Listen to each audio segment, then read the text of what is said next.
World kidney day का इस बार का जो मोटो है ना, वो अवेयरनेस क्रिएट करना है। किडनी डिजीज के बारे में अवेयर कराना है कि किडनी डिजीज एक समस्या है जिसके अगेंस्ट बचाव करना है, बिकॉज इसका जो प्रिवेलेंस है और इंसिडेंस है वो बहुत बढ़ता जा रहा है और इसका एक बहुत बड़ा कॉस्ट है। It is costing us a lot कि हम बैठ के ही काम करते हैं, हमारे पास ना एक्सरसाइज का भी टाइम नहीं है। तो सेडेंट्री लाइफस्टाइल और स्ट्रेस प्रेशर पैदा करता है, मोटापा बढ़ाता है। तो ये सारा चीज़ एक साइकिल है जो कि किडनी के फंक्शन को इफेक्ट करता है। अब हम सुबह उठे, कम से कम सैर करें, थोड़ा हवा खाएं, जो बुजुर्ग लोग कहते थे, जो एक्चुअली इंडियन कल्चर था।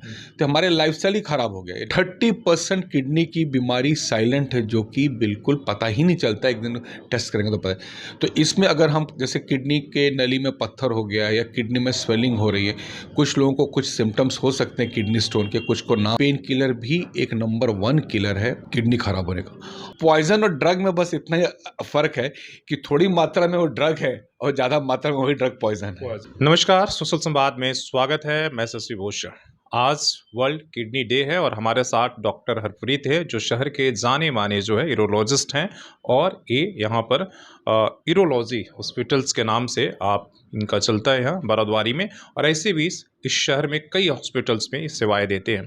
तो किडनी का रख रखाव कैसे करें, और आज जिस तरीके से किडनी पेशेंट बढ़ रहे हैं, जिस तरह से किडनी की बीमारियां बढ़ रही है, उस पर हम बातचीत करेंगे। काफ़ी आपके लिए एक तरीके से इन्फॉर्मेटिव वीडियो होने वाला है और आप बहुत कुछ इससे जान सकते हैं, समझ सकते हैं और एनालाइज कर सकते हैं। तो आज हम उस पर बात करेंगे। तो सबसे पहले बातचीत करने के लिए स्वागत है, और एक स्पेशलिस्ट होने के नाते आज वर्ल्ड किडनी डे है, तो क्या पहले आप इस पर प्रतिक्रिया जाहिर करेंगे और किस तरीके से हमारे देश में किडनी की जो बीमारियां हैं वो फैल रही है?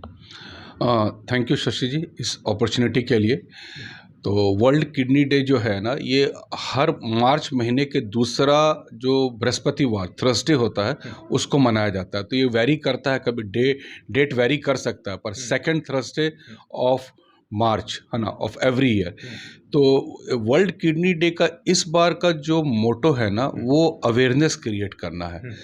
अवेयरनेस में आपका भी रोल है। आपका मतलब मीडिया का, प्रिंट मीडिया हो चाहे इलेक्ट्रॉनिक मीडिया हो, डॉक्टर्स का हो, यूरोलॉजिस्ट हो, नेफ्रोलॉजिस्ट हो, फिजिशियन हो, पॉलिटिशियंस का भी रोल है, क्योंकि उनको इस प्रोसेस को लोगों को बताना है, किडनी डिजीज़ के बारे में अवेयर कराना है कि किडनी डिजीज़ एक समस्या है जिसके अगेंस्ट बचाव करना है, बिकॉज इसका जो प्रिवेलेंस है और इंसिडेंस है वो बहुत बढ़ता जा रहा है और इसका एक बहुत बड़ा कॉस्ट है। It is costing us a lot. तो इसलिए वर्ल्ड किडनी डे ने इस बार स्लोगन दिया है कि awareness, involvement and protection of kidney through this awareness. Kidney की जो बीमारियां हैं, नॉर्मल हो या जब गंभीर होती है, तो इसलिए पेशेंट तो शुरू में समझ नहीं पाता है, और एक ज़्यादातर जो है, मान लीजिए किसी का 50% खराब हो, उसी परिस्थिति में आता है जब वो सीरियस होता है। तो क्या प्रिकॉशंस लेना होगा और किस तरीके से इसके शुरुआती लक्षण को समझा जाए, या क्या तरीके हो सकते हैं और किन किन पर खतरा है? क्या शुगर वाले पर ही है कि बाकी लोगों पर भी? नहीं, ये बहुत अच्छा सवाल है। देखिए, भगवान ने 2 किडनी दे के भेजा हमें, है ना। किडनी का बेसिक काम क्या है? यूरिन बनाना, फ़िल्टर करना। जो यूरिन बनता है फ़िल्टर कर लेती है, फ़िल्टर करके जो अच्छी चीज़ें रख लेती है, जो गंदगी है, यूरिया है, नाइट्रोजन है, उसको बाहर निकाल। बेसिकली एक फ़िल्ट्रेशन का काम है। किडनी हमारे ब्लड को फ़िल्टर करके अच्छी चीज़ें रखती है, गंदी चीज़ें, वेस्ट प्रोडक्ट निकाल देती है। तो बहुत बड़ा रोल है दोनों किडनी का। अब हमें ये देखना कि कौन-कौन से फैक्टर्स किडनी को अफ़ेक्ट करके ख़राब कर सकते हैं। तो उसमें नंबर 1 पे है ब्लड प्रेशर। ब्लड प्रेशर एक ऐसा कारण है जो हमारे आर्टरीज को डैमेज करती है, उससे फिल्ट्रेशन प्रोसेस किडनी का इफेक्ट होता है, किडनी सिकुड़ जाती है। दूसरे कारण पे है आज के दिन पे डायबिटीज़। डायबिटीज़, अब देखिए, बेसिकली आप देखिए, एक टाइम था हिंदुस्तान में खाने के इश्यूज थे, आज तो नहीं है। आज तो खाना हम बोलते हैं, आज समस्या हम लोग को प्लेंटी की होगी, ज़्यादा अवेलेबल है। तो मीठा खाना हर प्रचलन में, और वैसे भी हम लोग भारतीय थोड़ा सा मीठा खाना ज़्यादा पसंद करते हैं, एशिया वाले लोग। तो शुगर सेकंड नंबर पे है। तीसरे नंबर पे है ये जो ओबेसिटी है। ओबेसिटी मतलब मोटापा, चर्बी होना। आपकी बीएमआई एक लेवल तक रहे तो ठीक है। मोटापा अपने आप में शुगर, प्रेशर, सारी चीज़ों को अफेक्ट करती है और हमारी किडनी को अफेक्ट करती है। ये 3। चौथे नंबर पे आता हूँ आपको, ये जो लाइफस्टाइल हो गया। सर अब कैसा लाइफस्टाइल है, हम उठते हैं सुबह, नहाए धोए, एसी कार में बैठे, एसी एटमॉस्फेयर पे आके कारपोरेट पे काम करते हैं। कहीं काम मोटा मोटी हमारा काम बहुत बैठ के है। दूसरा चीज़ हमारी अब सबके दिनचर्या में स्ट्रेस बहुत है। स्ट्रेस इन द सेंस कि अब हम देखो अपना, पहले क्या था आपको याद है, कोविड के बाद हम वर्क फ्रॉम होम भी करने लगा, अपना स्ट्रेस घर लेके हुए। तो तनाव क्या करता है, तनाव और जो हमारी सेडेंट्री लाइफस्टाइल का मतलब होता है कि हम बैठ के ही काम करते हैं, हमारे पास ना एक्सरसाइज का भी टाइम नहीं है। तो सेडेंट्री लाइफस्टाइल और स्ट्रेस प्रेशर पैदा करता है, मोटापा बढ़ाता है। तो ये सारा चीज़ एक साइकिल है जो कि किडनी के फंक्शन को अफेक्ट करता है। ये तो हो गया कुछ मेडिकल कारण, इनको हम बोलते हैं लाइफस्टाइल डिजीजेस। लाइफस्टाइल मतलब हमारा लाइफस्टाइल बड़ा ख़राब है। अब हम सुबह उठे, कम से कम सैर करें, थोड़ा हवा खाएं, जो बुजुर्ग लोग कहते थे, जो एक्चुअली इंडियन कल्चर था। तो हमारे लाइफस्टाइल ही ख़राब हो गया। शुगर, प्रेशर, ये सब लाइफस्टाइल बीमारी है जिनको हम लाइफस्टाइल बदले और हम सबसे दूर भाग सकते हैं। अरे पहले क्या था, 3 टाइम खाना मिलता था घर पे, 2 रोटी सुबह खाए, दोपहर में थोड़ा दाल भात खाए, थोड़ा आराम किया, रात में 2 रोटी खाए। अभी आप बताइए, आपका 1 मिनट भी मुंह बंद रहता है? आप खाते ही रहते हैं। आप अब पिज़्ज़ा, बर्गर, मतलब फास्ट फूड, चिप्स, कुरकुरे, जो भी ऐसी चीज़ें आप खा रहे हैं जिसमें सॉल्ट है बहुत ज़्यादा, ये सारी चीज़ें किडनी को अफेक्ट करती है। तो ये हो गया रिस्क फैक्टर। कुछ रिस्क फैक्टर सर्जिकल है जो कि प्रिवेंट हो सकती है। आपने कहा ना कि बीमारी बड़ी साइलेंट रहती है, आपने बिल्कुल ठीक कहा। 30% किडनी की बीमारी साइलेंट है जो कि बिल्कुल पता ही नहीं चलता, एक दिन टेस्ट करेंगे तो पता है। तो इसमें अगर हम, जैसे किडनी के नली में पत्थर हो गया या किडनी में स्वेलिंग हो रही है, कुछ लोगों को कुछ सिम्टम्स हो सकते हैं किडनी स्टोन के, कुछ को ना हो। तो ये स्टोन क्या है, हमने सर्जरी कर दी, स्टोन निकाल दिया, किडनी बच गई। आपको पेशाब में तकलीफ हो रही है, प्रोस्टेट बढ़ा हुआ, पेशाब जम रहा है, किडनी के ऊपर जा रहा है, किडनी में स्वेलिंग कर रहा है, प्रोस्टेट का ऑपरेशन कर दिए, किडनी ठीक हो गई। यूरिन में इन्फेक्शन हो रहा है, इन्फेक्शन का कारण अगर मेडिकल कारण है उसको ठीक कीजिए, अगर सर्जिकल कारण है, मान ली कोई रुकावट है पेशाब निकलने में, किसी और चीज़ में, तो उसको ठीक कीजिए, तो वो प्रॉब्लम भी आपकी सॉर्ट आउट होगी। तो ये यूरिनरी ट्रैक्ट इन्फेक्शन, स्टोन का प्रोसेस या प्रोस्टेट का प्रोसेस जो सर्जिकल कारण है, इसमें रिकवरी मोटा मोटी 100% हो सकती है। आदमी को अवेयर होना चाहिए कि सारी चीज़ों को हम किडनी को बचा सकते हैं। और एक चीज़ है, अब देखिएगा, ओवर द काउंटर OTC जिसको बोलते हैं, पेन किलर्स, थोड़ा बहुत पेन किलर लेने में कोई फ़र्क नहीं होता, हम लोग सब लोग लेते हैं, दर्द दुखा हुआ ले लिए, काम पे चले। बट अब रेगुलर इनडिस्क्रिमिनेट यूज़, मतलब जहाँ कोई रोक टोक नहीं, खाते ही जा रहे, क्रॉनिक ले, पेन किलर भी एक नंबर 1 किलर है किडनी खराब होने का। और कुछ ब्लड डिसऑर्डर्स होते हैं, सिकल सेल वगैरह, खासकर हम लोग के झारखंड वाले देश में यहाँ पे सिकल सेल का डिजीज़ काफ़ी देखी जाती है, तो इसकी भी अवेयरनेस होनी चाहिए। तो अगर हम अवेयर करें तो 30% डिजीज़ तो हम 100% बचा सकते हैं। अगर हम फिगर लेना तो हर 10वां आदमी को किडनी की प्रॉब्लम है। सोचिए, 10वां आदमी is very very very very common.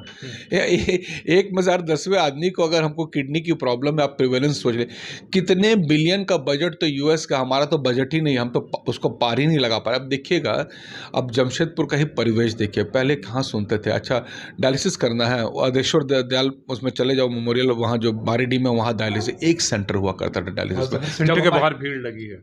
Correct. हम लोग खुद, अच्छा डायलिसिस ADMH में होता है, यही हम लोग भी बोलते थे जब हम लोग जमशेदपुर। आज अब देखिए हर जगह डायलिसिस सेंटर है, इवन MGM में डायलिसिस सेंटर चालू हो गया, ESI में चालू हो गया, apart from all corporate hospital. मतलब कहीं कि गवर्नमेंट को पता कि क्वांटम इतना बड़ा है, डिजीज इतना बड़ा है, खाली गवर्नमेंट ही एक अकेले सोचते कि गवर्नमेंट के भरोसे बैठे तो नहीं होगा। ये हर आदमी को बीड़ा उठाना होगा, हर आदमी को अपने आप में करना पड़ेगा कि हमको बचाव ही इसका उपाय है। डॉक्टर्स कितना कर लेंगे, डॉक्टर्स का नंबर शॉर्ट पड़ जाएगा। और मैं कहता हूं कि हर आदमी को इसमें इन्वॉल्व होना का, ताकि हम किडनी को बचा सकें। मेरे ये सवाल, जिससे आपने बोला पेन किलर और ब्लड प्रेशर और शुगर भी एक कारण हो सकते हैं।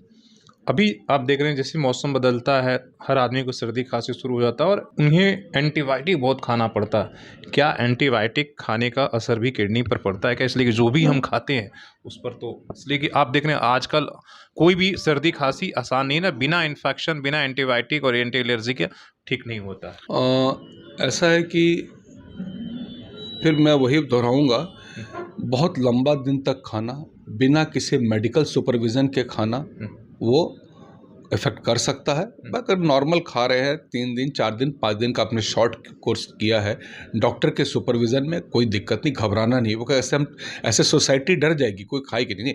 कुछ बीमारियों का इलाज एंटीबायोटिक है, उस समय हमें देना पड़ेगा, पर हाँ हम सुपरविजन में रहें। आखिर सुपरविजन और फॉलोअप का मतलब क्या है, ताकि कोई भी लक्षण या कोई भी आपकी प्रॉब्लम आ रही तो उसको हम पहले से पकड़े, ताकि आपको वो एंटीबायोटिक चेंज कर सके वैसी दे जो किडनी को नुकसान ना करे। दवाइयाँ तो देनी है हमारे पास, और कुछ उपाय क्या हैं जो आप प्रिवेंशन के लिए आप उपाय कर सकते हैं, पर जब आपको बीमारी होगी तब तो हमको एंटीबायोटिक देना पड़ेगा। पर सेफ एंटीबायोटिक देना जो किडनी सेफ है, जिसमें खास करके जेंटामाइसिन, एमिकासिन, हम लोग ये देखते हैं ये सब एंटीबायोटिक बहुत रेगुलरली लोग यूज़ कर देते हैं। खास गाँव देहात में हम ये क्वैक्स वगैरह को काफ़ी देखते हैं, कुछ भी एमिकासिन लगा दिए, नहीं। ये जो आपका ऐसा ऐसा हाँ हाँ ऐसा मतलब करेक्ट, वैसा मतलब और समझ के उसको प्रॉपर हिसाब से दवा देने से आप सेव। देखिए पॉइजन और ड्रग में बस इतना ही फर्क है कि थोड़ी मात्रा में वो ड्रग है और ज़्यादा मात्रा में वही ड्रग पॉइजन है। हाँ वो नुकसान तो कर सकते आपने हैं। सही बात किया और ये बात समझनी होगी इसलिए कि जैसे डॉक्टर ने कहा कि भाई आप बचाव ही सबसे बड़ा राहत है, फिर हो जाने के बाद तो आपको हॉस्पिटल्स का चक्कर लगाना ही है। एक तो आर्थिक रूप से नुकसान है, इसलिए कि हमने देखा कि जिन परिवारों में बीमारी है उनका एक तो हर सप्ताह जाते हैं डायलिसिस कराते हैं, किसी किसी का 2 दिन में होता है, तो एक पूरा परिवार उसके पीछे लग जाता है। क्या सर जमशेदपुर की स्थिति क्या है? इसलिए कि हम अभी जैसे आपने कहा, मैं एक सरकारी ईएसआई हॉस्पिटल्स में गया था, वहाँ पर बहुत लंबी भीड़ और सब मजदूर क्लास कॉन्ट्रैक्ट वर्कर ही लोग थे। तो कहा जा रहा है जैसे लाइफ़स्टाइल के भाई वो तो हार्ड वर्क करने वाले लोग हैं, मेहनत करने वाले, लेकिन उनमें भी ये बीमारियाँ हैं और महिलाएँ ज़्यादातर ख़ासकर थीं। इसका पीछे क्या कारण आप देख रहे हैं? आज आपने जो शशि जी सवाल पूछा है ना, ये आज तक किसी ने नहीं पूछा और ना ही लोगों का ध्यान गया। मैंने भी आपसे बात की तो सिर्फ मोटापे की ही बात की, पर आपसे ये बात नहीं कि मजदूर क्लास के इफेक्ट हो रहा है। बहुत सही सवाल। इसलिए इफेक्ट हो रहा है कि उसकी डाइट बहुत खराब है, डाइट की क्वालिटी बहुत खराब है। वो किस डाइट पे खा रहा है, किस तेल पे खाना खा रहा है, उसके बॉडी में पर्याप्त खाना ही नहीं जाता है। तो ये bad diet, bad oils, all this also contribute. इसलिए मजदूर क्लास भी इससे अछूता नहीं रहेगा कि जो कि हार्ड वर्क करता है, जिसको 2 जून की रोटी कमाने में ही ये चला जाता है, बिकॉज प्रॉपर न्यूट्रिशन। आप देखते हैं ये सडनली वेट लॉस का जो फैट चल पड़ा है कि हमको वेट लॉस करना है, हम ये डाइट करना है। हमने यहाँ कई पेशेंट मेरे पास ऐसे आए हुए, suddenly sir I have taken this diet, I wanted to lose weight, and suddenly उनकी किडनी पे effect. That is also bad कि suddenly trying to lose weight. इसलिए कहते हैं कि कुछ भी करना अभी बहुत सारा हर्बल शेक चल रहा है, क्या वो सब सुरक्षित हैं? कि जब आपने मोटापे की बात की, इसलिए कि बहुत सारा एक प्रचार प्रसार हाँ, चल तो रहा है। मेरा है कि उसे एक बस सलाह और समझ के ले, क्योंकि सबके बारे में कमेंट करना बिना जाने ठीक नहीं रहेगा medically. But yes, all is not correct. There are so many diets you have to understand, you have to discuss with your nutritionist as well as your clinician कि हम ये लें कि नहीं लें। या आपने मजदूर वाला जो सवाल पूछा, वाकई स्थिति काफ़ी दयनीय है। हम थैंकफुल हूँ एटलीस्ट भारत सरकार ने, जिसने कम से कम एक आयुष्मान योजना चालू की। आयुष्मान योजना में काफ़ी गरीबों का डायलिसिस में इलाज होता है, काफ़ी दिन तक वो लोग सपोर्ट करते हैं। झारखंड गवर्नमेंट भी काफ़ी सपोर्ट कर रही है, अभी एमजीएम में भी चालू हो गया। कॉर्पोरेट्स भी अपनी रिस्पॉन्सिबिलिटी करें। ऐसे काफ़ी सारे जो लोग हैं जो काफ़ी कम में डायलिसिस दे रहे हैं, पर वो एक एक्चुअली वो कोई उपाय तो है नहीं। वो नहीं तो है। अब मरता क्या ना करता भैया, कुछ जान दिन तो अपने लाइफ बचानी को है। आगे कर रहे हैं बस कराना केवल जी। आप ही ने कहा कि आर्थिक रोग से लोगों का घर बिक जाता है। एक आदमी अगर हम हफ्ते में कम से कम 2 डायलिसिस को चाहिए जिंदा रखने के, 3 इज द बेस्ट, पर एटलीस्ट 2 उसको चाहिए। 2 डायलिसिस के पैसे करना, एक आदमी उसको लेके जाता है, एक आदमी उसको लेके पूरा आता दिन है, लग जाता है। पूरे साथ उसके एक अटेंडेंट रहता है। एक आदमी अपना पूरा जीवन झोंक देता है कि अपने प्रियजन को एक उसमें रखने, बचाने के लिए। बचाने के। तो ये आर्थिकली बहुत ड्रेन करता है। इसीलिए वर्ल्ड किडनी डे ने कहा कि इस बार हम कोई थीम पे बात नहीं करेंगे, इस बार हम सिर्फ अवेयरनेस बचाव पर अवेयरनेस बात पर। करेंगे। इसीलिए हमने भी ये यूरोविटा हॉस्पिटल में आज के दिन को बहुत तरह से सेलिब्रेट करे, अपने स्टेटस में डाला, अपने फ्रेंड्स लोग को बोला कि आज तुम लोग ये स्टेटस शेयर करो। और ये सारी बातचीत सिर्फ इसे लेकर है कि बॉस किडनी बचाना ही उपाय है, उपाय। Because cost is too high for any इसका पर्सन। रिप्लेसमेंट तो मतलब हर कोई कर ही नहीं पाता। मुझे लगता है कि 100 में 10 लोग भी नहीं रिप्लेसमेंट करा पाते हैं। उनके पास कोई उपाय ही नहीं। क्या कहेंगे? और आपने एक बड़ा बड़ा सेंसिटिव मुद्दा छेड़ दिया। ये आपने सही कहा कि मान लीजिए मेरे पास समर्थ भी है शशि जी, मैं समर्थ हूँ कराने के, पर मैं किडनी कहाँ से लाऊं? सही बात है, वो है तो ना? बना नहीं सकते। बना नहीं सकते हैं, ठीक है। अब है कि मेरे भाई, मेरी माँ, मेरी बहन हमको दे तो दे, है ना? जिसको बोलते हैं रिलेटेड ट्रांसप्लांट, है ना? वॉलंटरी किडनी डोनेशन जो गवर्नमेंट भी इनकरेज करती है। अब हम किसी और से किडनी खरीद-फरोख्त तो कर नहीं सकते हैं, वो भी एक अलग गलत चीज़ है। तो आपके पास जो अवेलेबिलिटी है, डिमांड और सप्लाई में गैप है, आपके पास अवेलेबिलिटी नहीं, हम चाह के भी नहीं इलाज कर सकते। इसीलिए अब एक नया चीज़ आ रहा है, अच्छा हुआ आपने ये सवाल पूछा और मेरे को बहुत अच्छा लग रहा है इसका जवाब। अब आ रहा है कैडेवरिक ट्रांसप्लांट। आपने बड़ा सुना होगा, बड़े-बड़े शहरों में आप सुन रहे कि पुलिस ने ग्रीन ज़ोन दिया, बनाया। ग्रीन ज़ोन बनाया, फट से हैदराबाद से किडनी चली, कलकत्ता में लैंड हुई और लैंड होके वो आदमी को लग गई, किडनी लग गई। तो अब एक बड़ा अच्छा गवर्नमेंट ने, बड़ा अच्छा सेंट्रल गवर्नमेंट ने शुरू किया, स्टार्ट हुआ है तमिलनाडु से प्रोसेस। ये स्टेट बेसिस पे कोऑर्डिनेटिंग ऑफिसर है, फिर हर जोन के हिसाब से, अगर ईस्ट का कहें, वेस्ट का कहें, सबके रीजनल सेंटर है, देन नेशनल नैको है। तो ये सब लोग अब मॉनिटर कर रहे हैं कि हमको अगर कहीं मान ली कि कहीं पे हमने अपने को इनरोल कर, भाई मेरे पास 2 किडनी के पेशेंट वेट कर रहे हैं, अगर हमारे पास कोई ऐसी किडनी अवेलेबल है, हमारा ग्रुप ये है, मैच करता तो हमें दो, तो ये हम जाने बचा सकते हैं। पर इसके लिए गवर्नमेंट को अभी भी एक एक्ट लानी होगी, कैडेवरिक ट्रांसप्लांट। कैडेवरिक ट्रांसप्लांट क्या, जैसे मान ली मेरी ब्रेन डेथ होने वाली, मैं एक्सीडेंट में घायल हो गया, मैं अस्पताल में पड़ा हूं, तो अब मेरे को, हम उनके फैमिली को रिक्वेस्ट कर सकते हैं, भाई ये तो ऐसे भी जा रहा है, कम से कम किडनी तुम कर दो। दान दे दो, किडनी है, लीवर है, पेनक्रियास है, हार्ट है, कॉर्निया है, आंतड़ी है, कितनी चीजें मिल सकती हैं दान के। पर ये उसकी स्वेच्छा है। हम भारतीय अब अपना क्या करते हैं, जब डेथ होगी तो हम जला देते हैं। हमें अभी भी, हम इस चीज को, हमारा माइंडसेट नहीं हुआ है कि हम अब जा ही रहे हैं तो किसी को कुछ दे के जाए। या तो अब गवर्नमेंट इसको लाए, एक्ट ला दे, तब तो आपको करना पड़ेगा, इससे काफी जाने बच सकती। या लोगों में अवेयरनेस लाए कि भाई अब हम जाने वाले हैं, या हमारे साथ हादसा हो गया, तो हम किसी को दान देते जाइए, मेरे साथ जल जाए या मेरे साथ दब जाए तो इसका क्या फायदा। तो ये आपने बड़ा अच्छा मुद्दा उठाया कि हमारे पास अवेलेबिलिटी भी नहीं, इससे बहुत कम लोग ही फाइनल ट्रांसप्लांट तक पहुंच पहुँच पाते हैं। पाते हैं, सही बात है। बहुत बड़ा उनके पास सेंसिटिव कोई मुद्दा है। सर हम लोगों ने बचाव पर बात की कि भई अगर किस तरह से अब हम बात वो उस तरफ करेंगे कि अगर हो जाता है, तो पहले उसकी पहचान कैसे करें और उसको ट्रीटमेंट के लिए क्या करें? इसलिए कि जैसे ही आदमी सुनता है कि किडनी में प्रॉब्लम हो, लगता है जैसे उसके ऊपर पहाड़ टूट गया। तो आगे की प्रक्रिया क्या होनी चाहिए? बिल्कुल। एक तो मैं कहता हूँ ना, देखो, उम्मीद पे दुनिया कायम है। अगर आपको हो भी जाता तो उम्मीद बिल्कुल मत छोड़ो। ये मैं अपने तरफ से नहीं कह रहा हूँ, ये आज डब्ल्यूएचओ की गाइडलाइंस और वर्ल्ड किडनी एसोसिएशन भी कह रही है। इस लक्षण कैसे होते हैं? भूख नहीं लगना, सडनली आप देखेंगे आपको पाँव फूले हुए रह रहे हैं, चेहरा फूल गया, आपके लोग बोलेंगे, बड़ा तुम्हारा चेहरा फूला-फूला लग रहा है, पाँव तुम्हारा क्या फूला हुआ, बड़ा पाँव फूला लग रहा है। वो एनर्जी का कमी लगना, वीकनेस लगना, ये कॉमन लक्षण है कि जब किडनी का या उसको हमेशा हेडेक रहेगा, तो मे बी बीपी बढ़ा हो या कुछ और लक्षण आते हैं, पर ये जनरली पाँव और मुंह का फूलना, भूख नहीं लगना, अच्छा नहीं लगना, कमजोरी लगना, इस तरह के लक्षण से लोग लेके आते हैं। मान ली उस समय आपका, हम लोगों ने यूरिन का एग्जामिनेशन किया, ब्लड का एग्जामिनेशन में पाया क्रिएटिनिन बढ़ा हुआ है, यूरिन में प्रोटीन जा रहा है या कभी ब्लड जा रहा है। अब उसमें डिपेंडिंग अपॉन आप किस स्टेज पे, किडनी की बायोप्सी करके देखते हैं कैसी बीमारी है, कि आपको अगर ग्लोमेरुलोनेफ्राइटिस हो रहा है या पाइलोनेफ्राइटिस हो रहा है, तो किस तरह का किडनी का है, उसके बेसिस पे आपका, हम अब इस तरह से दवाइयाँ आ गई। इसको देखिए, हम रिवर्स तो बिल्कुल 100% रिवर्स नहीं कर सकते, पर इसको आज का दिन हम स्लो कर सकते हैं। ये प्रोसेस जो 2 साल में होना, उसको हम 5 साल 7 साल तक, दवाइयाँ अच्छी आ गई। शुगर के लिए खास तरह की दवाइयाँ हैं, जो उस तरह के यूज़ कीजिए। प्रेशर के लिए भी खास तरह की कुछ दवाइयाँ जो किडनी को बचाती हैं। तो इसलिए निराश ना हो बिल्कुल, हम इसको स्लो कर सकते हैं। हमारे पास अगर आप फेलियर होता तो एक आजकल और भी हम लोग कर रहे हैं, अगर आपको डायलिसिस की ज़रूरत है तो आप इमरजेंसी तक इंतज़ार में रहिए। ये एक मैसेज ज़रूर देना चाहूँगा।